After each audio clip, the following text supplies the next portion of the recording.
Bapak, Ibu, Saudara yang dikasihi oleh Tuhan, salam sejahtera dalam Tuhan Yesus Kristus. Saat ini saya akan mengemukakan renungan dengan tema kepastian keselamatan. Dalam Yohanes 1 ayat 12 dituliskan, tetapi semua orang yang menerimanya diberi kuasa supaya menjadi anak-anak Allah, yaitu mereka yang percaya dalam namanya. Dalam 1 Yohanes pasal 5 ayat 11b dan ayat yang ke-12, demikian firman Tuhan, Allah telah mengaruniakan hidup yang kekal kepada kita, dan hidup itu ada di dalam anaknya. Barang siapa memiliki anak, ia memiliki hidup. Barang siapa tidak memiliki anak, ia tidak memiliki hidup. Ayat-ayat renungan kita ini menyatakan bahwa kita semua orang-orang percaya memiliki kepastian keselamatan di dalam Kristus. Apakah Bapak, Ibu, Saudara yakin selamat? Nah, bagaimana Saudara tahu bahwa Saudara sungguh-sungguh selamat dan memiliki hidup yang kekal? Biasanya mereka yang sungguh percaya dan menerima Tuhan Yesus Kristus sebagai juru selamatnya secara pribadi memiliki kepastian keselamatan dalam hidupnya. Namun demikian, ada beberapa orang yang mengalami kesulitan dalam menerima kepastian keselamatan ini karena pengaruh lingkungan di mana mereka dibesarkan. Jika seseorang dibesarkan dalam keluarga yang kacau, yang tidak dapat dipercaya, di mana terdapat penolakan, ada pembiaran, kurang kasih sayang, dan orang tua menyalahkan wewenang yang dimilikinya, maka orang yang dibesarkan dalam keluarga yang seperti ini akan sangat sulit merasa aman dan merasa memiliki kepastian sekalipun dalam hubungannya dengan Allah. Lagian ada saat-saatnya orang bergumul antara perasaannya dengan janji-janji Allah dalam firman-Nya mengenai keselamatan. Kita harus memilih untuk mempercayai firman Allah sebagai otoritas tertinggi bagi iman dan kehidupan kita. Ada dua jalan untuk membangun kepastian keselamatan sehingga kita dapat mengalami damai sejahtera dalam hidup ini. Jalan yang pertama adalah melalui bukti eksternal. Sebagaimana akta kelahiran kita itu menyatakan bahwa kita adalah anak dari orang tua kita, maka firman Tuhan atau Alkitab adalah akta atau dokumen legal bagi orang percaya bahwa ia sudah diselamatkan.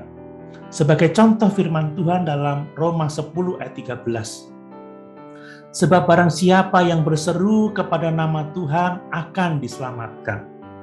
Kemudian dalam 1 Yohanes pasal 5 ayat yang ke-13, semuanya itu kutuliskan kepada kamu supaya kamu yang percaya kepada nama Anak Allah tahu bahwa kamu memiliki hidup yang kekal.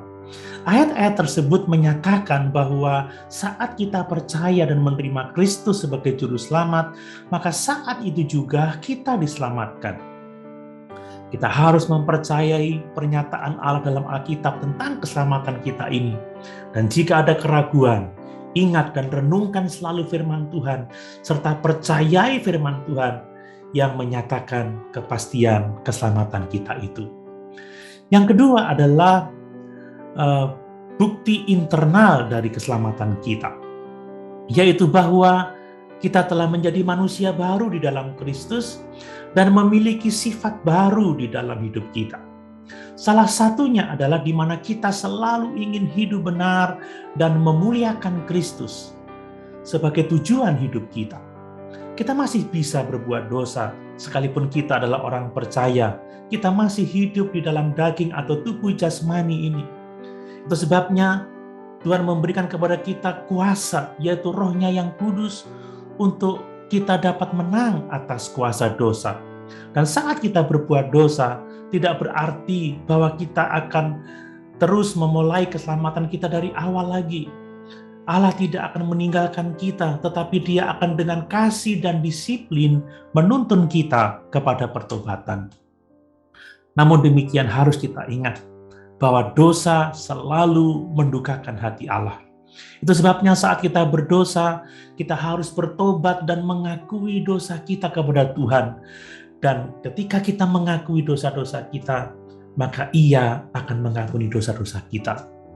Dalam 1 Yohanes pasal 1 ayat yang ke-9 dituliskan, jika kita mengaku dosa kita, maka Ia adalah setia dan adil, sehingga Ia akan mengampuni segala dosa kita dan menyucikan kita dari segala kejahatan. Bapak, Ibu, saudara yang dikasihi oleh Tuhan, sekalipun kita masih bisa berbuat dosa karena kita masih hidup di dalam daging, namun sebagai orang percaya yang sudah diselamatkan, keinginan terbesar kita adalah melakukan yang benar dan hidup menurut kehendak Tuhan. Kerinduan kita adalah mentaati Yesus dan memuliakan Yesus dalam kehidupan ini.